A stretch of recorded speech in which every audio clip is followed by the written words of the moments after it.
January 7th, 1961. London. A cold Saturday night outside the Old Vic Theatre. 3 people are walking together. A man, a woman, and beside them, a well-dressed Canadian businessman, smiling, relaxed, like he doesn't have a single thing to hide. The woman is carrying a shopping bag. Nothing unusual about it. Just a woman out for an evening in the city. Inside that bag, rolls of film, secret drawings connected to Britain's first nuclear submarine. Technical data that almost nobody outside the Admiralty was ever supposed to see. Across the street, men who look like nobody in particular are watching. They have been watching on and off for months. 2 of them step out of the crowd now. Quiet, fast, no warning. In seconds, all 3 are surrounded. The woman tries to drop the bag. Too late. The businessman doesn't run. He doesn't argue. He simply goes still, the way a man goes still when he already knows the story is over. His name, according to his passport, is Gordon Lonsdale. Canadian. Successful. Well liked by everyone who's ever done business with him. But that man does not exist. He never did.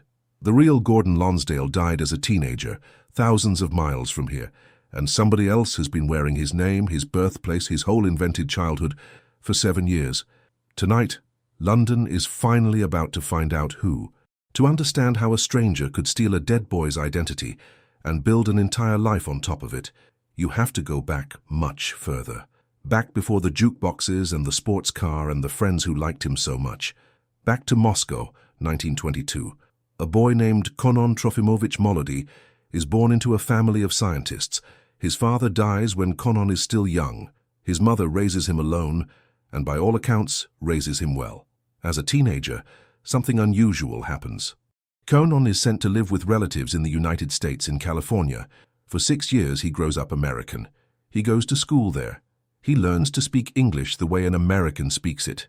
Not the careful, accented English of a foreigner, but the real thing picked up on playgrounds and in classrooms. Nobody around him at the time knows it. But those 6 years are about to become the most valuable asset Soviet intelligence has ever built into a single human being. Konon returns to the Soviet Union before the war. He studies law in Moscow. Then the war arrives and everything changes again. He fights on the Eastern Front, not in a uniform behind the lines, but in intelligence work, moving through territory that isn't supposed to be survivable. He comes out the other side of the war alive, decorated and marked as someone worth watching. The KGB doesn't want him as an ordinary officer. Ordinary officers work out of embassies, protected by diplomatic passports. If they're caught, the worst that happens is they get sent home quietly, and the story never makes the papers. What the KGB wants from Konon Molody is something else entirely. They want an illegal.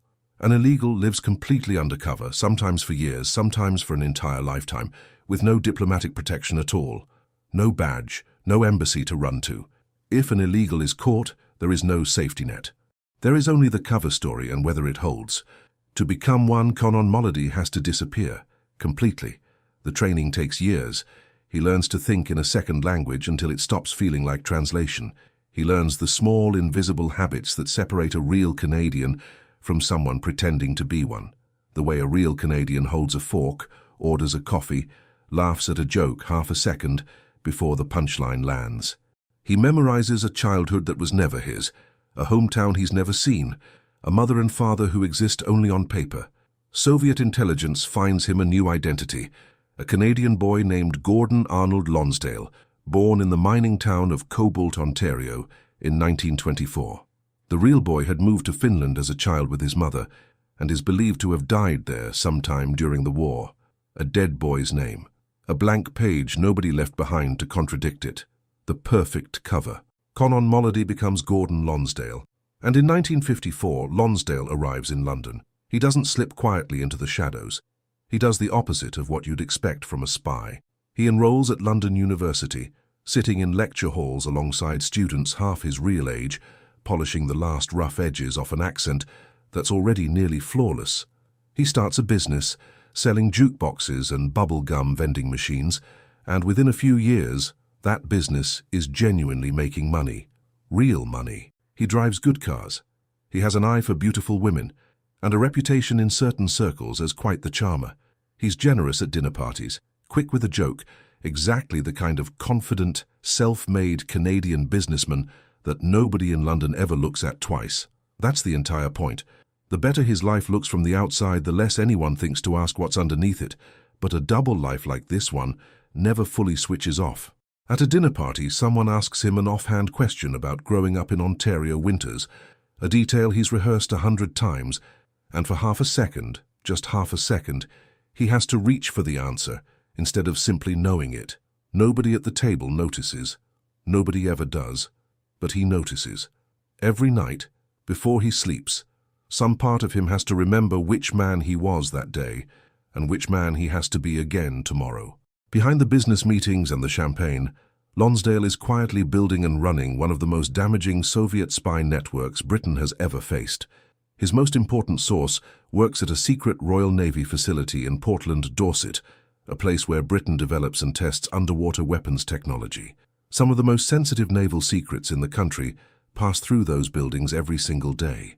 The man on the inside is Harry Houghton, her former Royal Navy Master-at-Arms, now working as a civilian clerk, a heavy drinker with money troubles he can't seem to shake, no matter how much comes in.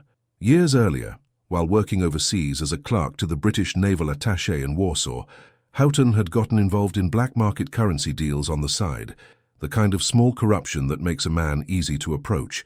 Polish intelligence noticed. They made contact. And that connection, once it existed, was eventually handed over to the Soviets.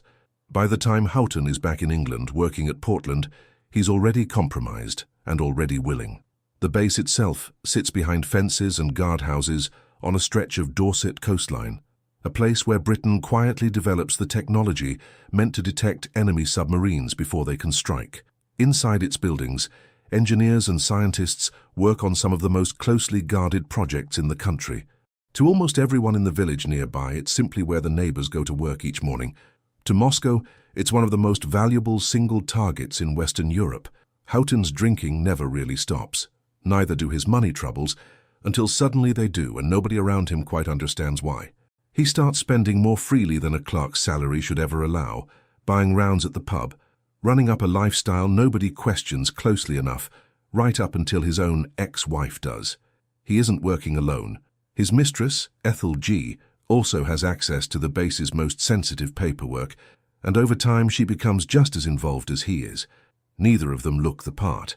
That's what makes them so useful. Together, the two of them start smuggling documents and photographs out of one of the most closely guarded facilities in Britain, including material connected to the country's first generation of nuclear submarines and the anti-submarine equipment meant to hunt down enemy vessels like theirs.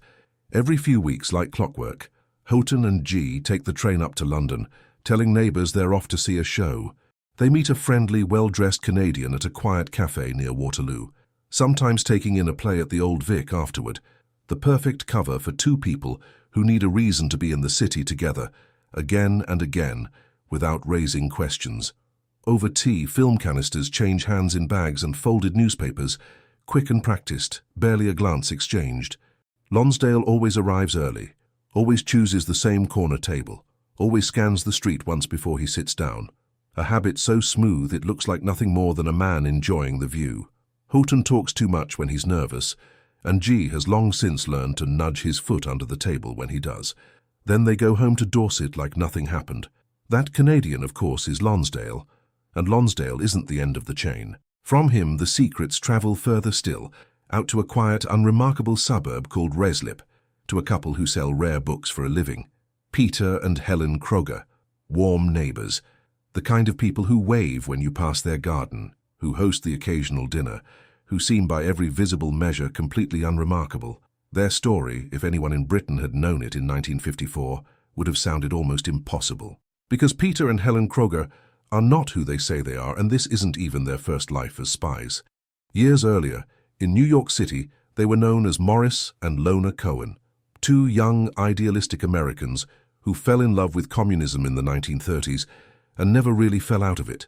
Morris had fought in the Spanish Civil War before returning home and serving with the U.S. Army in the Second World War. Lona, meanwhile, had quietly become something the FBI wouldn't fully understand until decades later, a courier moving secrets out of one of the most heavily guarded places on Earth, Los Alamos, the Manhattan Project, the birthplace of the atomic bomb. While America's atomic secrets were being funneled to Moscow, The Cohens were part of the pipeline, working the same shadow world that would later become infamous through the Rosenberg case. Only the Cohens were never caught. Not then. In 1950, the walls started closing in.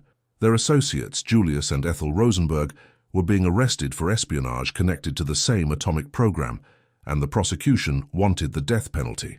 The Cohens understood exactly what that meant for them. One hot afternoon, a trusted contact knocked on their door, held up a finger for silence, and passed them a note with instructions simple enough to survive on. Leave the lights on. Walk out the door like you're going to dinner. Don't look back. They vanished. Mexico first, then years moving quietly through Soviet-controlled territory in Europe. Before London ever enters the picture, Moscow keeps them moving on other missions entirely, sending them out under different papers to Japan, to Hong Kong, to Australia and New Zealand, to Austria and Belgium and the Netherlands, testing and sharpening the same tradecraft they'll soon need to survive years undercover in a quiet English suburb. By 1954, the KGB decides they're ready for something more permanent.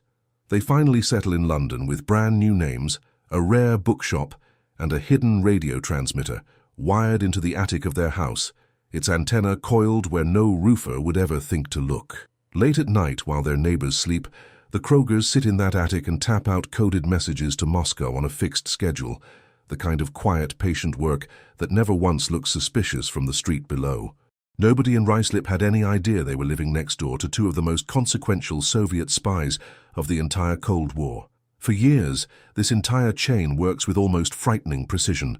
A naval clerk with a drinking problem, a charming Canadian businessman, a pair of quiet antiquarian booksellers who used to steal atomic secrets from America and never got caught. Nobody in London sees the line connecting them, and every week that line holds, more of Britain's naval secrets disappear into the hands of Soviet intelligence. The first crack doesn't come from clever detective work inside Britain. It comes from far away, and almost by accident. In 1959, the CIA starts receiving letters from a source inside Polish intelligence, using the codename Sniper. That source is a senior officer named Michael Goleniewski, secretly working against Moscow, and the warning he passes along is simple, but explosive. There is a Soviet spy operating somewhere inside British naval intelligence. It isn't much. No name at first, no department, just a shape in the dark. But it's enough to start looking, and it isn't even the first warning British authorities had received. Years earlier, in 1955, Harry Houghton's own ex-wife had gone to naval officials and told them, in plain language, that she believed her former husband was passing secrets to the Russians. At the time, without solid proof, nobody took her seriously enough to act. MI5 had heard whispers about Houghton's drinking and his unexplained spending even before that, but the service was stretched thin, chasing bigger threats, and a struggling naval clerk with a taste for whiskey didn't rise to the top of anyone's list. Goleniewski's warning changes that overnight. British counterintelligence starts quietly narrowing its list of suspects, and Houghton's name keeps rising back to the surface, impossible to ignore this time. MI5 puts him under careful, sustained surveillance. Teams of so-called watchers follow him and Ethel G on their trips to London, blending into crowds outside train stations, reading newspapers on park benches, never the same face twice in a row, so no one target ever gets used to seeing them. A tap is placed on Houghton's phone. A hidden device is planted inside his own cottage. Even one of his neighbors is quietly enlisted to keep an eye on his comings and goings. Nothing is left to chance this time. For months, the watchers log every trip, every meeting, every small, seemingly meaningless detail, building a picture patiently enough that Houghton and G never once suspect they're being followed at all. They watch the two of them sit down again and again with a well-dressed Canadian businessman at a small cafe near Waterloo. They follow him. They learn his name is Gordon Lonsdale. Successful, sociable. On paper, there's nothing wrong with him at all. But paper isn't everything. Watching him for weeks, MI5 notices something odd. This friendly Canadian businessman keeps making regular, unexplained trips out to a quiet house in Ruislip. Nothing dramatic ever happens there. No suspicious visitors, no hurried meetings, just a pleasant stop at a bookshop couple's home. Except he keeps going back, again and again, on a pattern too consistent to be nothing. The surveillance team starts watching the house too. The couple living there, calling themselves the Krogers, look completely ordinary from the outside. Books stacked by the window, a tidy little garden, a friendly hello for the neighbors. But British intelligence has learned the hard way that ordinary is exactly what a well-trained illegal is trained to look like. By late 1960, MI5 has watched long enough to understand the entire shape of the network. The clerk, the courier, the booksellers, the whole quiet machine feeding secrets to Moscow one meeting at a time. What they don't have yet is the moment itself, the exact instant the secrets change hands, caught in the open, undeniable, in front of witnesses who can testify to it in court. Then, in early January 1961, the timeline suddenly collapses. Word reaches MI5 through the CIA that their source in Poland, the man who started this entire investigation, is about to defect, and once he does, Moscow will know exactly how much the West has learned. Every asset connected to this case could vanish within hours. There's no more time to wait for a cleaner opportunity. MI5 has to move now with whatever they've got. On the evening of January 7th, surveillance teams follow Houghton, G and Lonsdale into central London, toward the Old Vic Theatre. This is the same moment you heard at the very beginning of this story. Special branch officers move in fast and take all three into custody before anyone can react. Inside Ethel G's shopping bag, photographs and documents connected to one of Britain's most closely guarded submarine programs. Within hours, a second team moves on the house in Ruislip. When officers arrive, Helen Kroger calmly asks for a moment to light the boiler, an ordinary harmless request from an ordinary harmless woman. It's a trick. She's trying to burn evidence, microdots small enough to disappear into ash in seconds. Officers stop her just in time. Inside the house they find exactly what years of careful cover were built to hide, a concealed radio transmitter. Equipment for encoding secret messages onto microdots, small enough to vanish inside a shirt button or a hollowed-out book. Forged identity papers, tucked away for a departure that will now never come. 5 people, 1 network, years of stolen secrets, all of it unraveling in a single night. But there's still one mystery left standing, and it's the one that matters most. Who, exactly, is Gordon Lonsdale? In custody, the man wearing that name says almost nothing. No confession. No denial that means anything at all. Just a calm, controlled silence. The kind of silence that comes from a man who rehearsed this exact moment for years, hoping he'd never actually need it. But identity doesn't only live in what a man chooses to say. Sometimes it lives in the body itself. A routine medical examination while he's in custody turns up something that doesn't fit. A physical detail inconsistent with the boyhood on record for Gordon Lonsdale of Cobalt, Ontario. It's a small thing. A single inconsistency. But small things are exactly what bring illegals down. Combined with records requested from Canada, the truth becomes impossible to keep hidden. The real Gordon Lonsdale, born in 1924, had almost certainly died as a teenager in Finland during the war. The man sitting in this London cell isn't him. He never was. Slowly, under questioning, the real story comes out. His name is Konon Molody, a colonel in Soviet intelligence. A man who fought in the war, studied law in Moscow, and gave up his own identity entirely to live as someone else for nearly a decade, so completely that even his closest friends in London never suspected a thing. In March 1961, the trial opens at the Old Bailey, and it becomes a sensation almost overnight. Packed courtrooms and headlines every single day. One detail lands harder than almost anything else. On the stand, Ethel G insists that, as far as she ever knew, the friendly Canadian she'd been meeting for years wasn't Lonsdale at all. She believed he was an American naval commander named Alec Johnson, simply curious about how the British were handling information already shared by the United States. She says she had no idea the man across the table was Soviet intelligence. Houghton tries to cooperate with prosecutors in hopes of leniency, and is refused. Molody himself stays composed throughout, offering little beyond confirming, when finally pressed that he had indeed served as a Soviet intelligence officer. A colonel with a wartime record, most people in that courtroom could never have imagined sitting quietly in a defendant's chair. Houghton and G are sentenced to 15 years each. The Krogers receive 20. Molody, still known publicly as Lonsdale, receives the harshest sentence in the group, 25 years. He shows almost no emotion when the verdict is read, as if some part of him decided, a long time ago, that this ending was always a possibility he'd have to accept. Molody doesn't serve anywhere close to 25 years.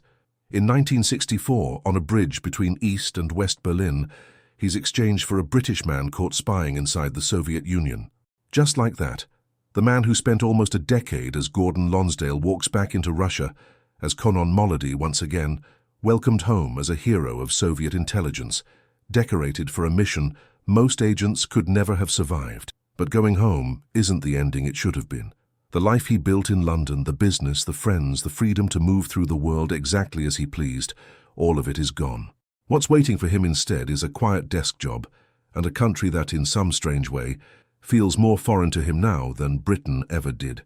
He doesn't get the chance to disappear again. In 1970, less than a decade after his exchange, Molody dies suddenly of a heart attack while out picking mushrooms in the woods outside Moscow. He's 48 years old. The Krogers, the couple once known as Morris and Lona Cohen, are eventually released 2 years later, exchanged for a British citizen held in the Soviet Union, and they live out the rest of their lives in Moscow, honored quietly by the same service they'd spent decades serving in silence. Houghton and G serve out their sentences, are released in 1970, and remarkably get married the year after. The same quiet partnership that once smuggled naval secrets out of Portland, now simply a marriage, lived out for the rest of their lives.